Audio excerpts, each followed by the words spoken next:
किसानों ने कल एक दिन के उपवास का ऐलान किया है।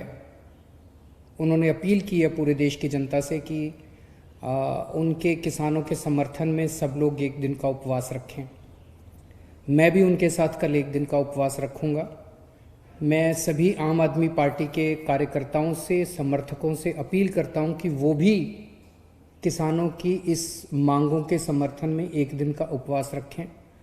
और मैं देश के सभी लोगों से अपील करता हूं, बहुत सारे हज़ारों लाखों करोड़ों ऐसे लोगों को मैं जानता हूं जो दिल से किसानों के साथ हैं।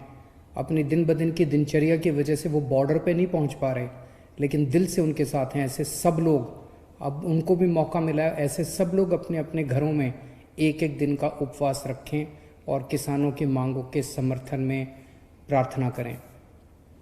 मैं देख रहा हूं पिछले कुछ दिनों से केंद्र सरकार के कुछ मंत्री और भारतीय जनता पार्टी के कुछ लोग बार बार कह रहे हैं कि ये किसान देशद्रोही हैं, ये आंदोलन देशद्रोहियों का है, यहाँ पे एंटी नेशनल लोग बैठे हुए हैं।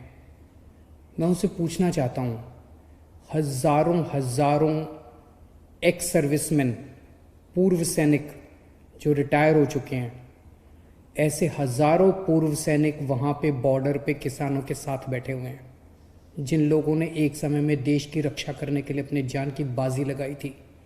ऐसे हज़ारों सैनिक हैं जो अपने घरों में बैठ के उनके लिए दुआएं कर रहे हैं, प्रार्थना कर रहे हैं।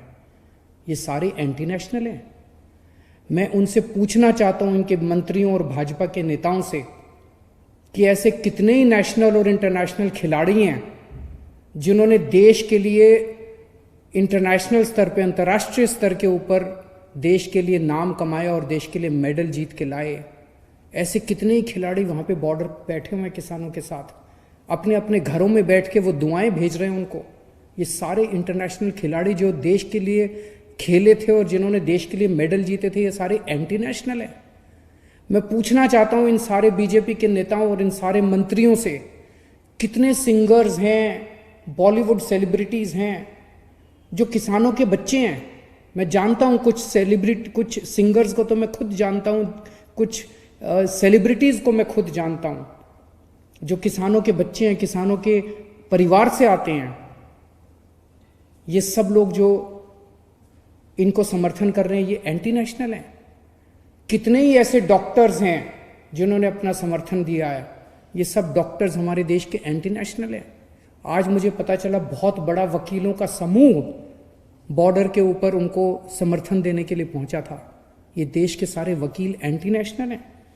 कितने ही व्यापारी हैं, पंजाब से कई व्यापारी मेरे से मिलने के लिए आए कुछ दिन पहले। उन्होंने बताया कि पूरे पंजाब के सारे व्यापारी इनके साथ हैं, और केवल पंजाब नहीं, पूरे देश के सारे व्यापारी इनके साथ हैं।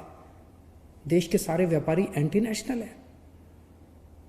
मुझे याद आ गया अपने अन्ना हजारे जी के आंदोलन के दिन, जब हम भी रामलीला मैदान में आंदोलन के लिए बैठे थे।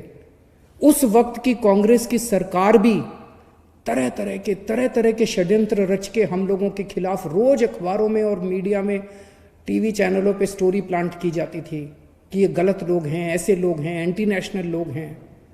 जिस तरह से हमारे आंदोलन को बदनाम करने की कोशिश की जा रही थी उन दिनों में कांग्रेस के द्वारा, आज वही कोशिश किसानों के आंदोलन को बदनाम करने के लिए बीजेपी कर रही है और सत्ता पक्ष कर रहा है। इस देश के किसानों को एंटी नेशनल कहने की हिम्मत मत करना। तो मैं ये कहना चाहता हूं कि कोई ये गलतफहमी में ना रहे कि इस कानून के समर्थन में केवल चंद वो किसान हैं जो बॉर्डर पे बैठे हुए हैं, वो भी हज़ारों लोग बैठे हुए हैं। इस देश का एक एक आदमी इन कानूनों को समझ रहा है, हर आदमी इन कानूनों को समझ रहा है और इन कानून की बारीकियों को समझ रहा है। जो लोग अपनी जिंदगी में व्यस्त होने की वजह से बॉर्डर पे नहीं पहुंच पा रहे, उनका दिल वहीं है, किसानों के साथ है। तो मेरी केंद्र सरकार से गुजारिश है कि अहंकार छोड़िए। अहंकार अच्छी चीज़ नहीं होती। सरकारें जनता से बनती है, जनता सरकारों से नहीं बनती। अगर जनता इन तीनों बिलों के खिलाफ है तो इन तीनों बिलों को तुरंत रद्द किया जाए और एमएसपी के ऊपर किसानों की फसलें खरीदने की गारंटी देने का बिल बनाया जाए। जितने भी किसानों की मांगे हैं उन सारे किसानों की मांगों को तुरंत मंजूर किया जाए।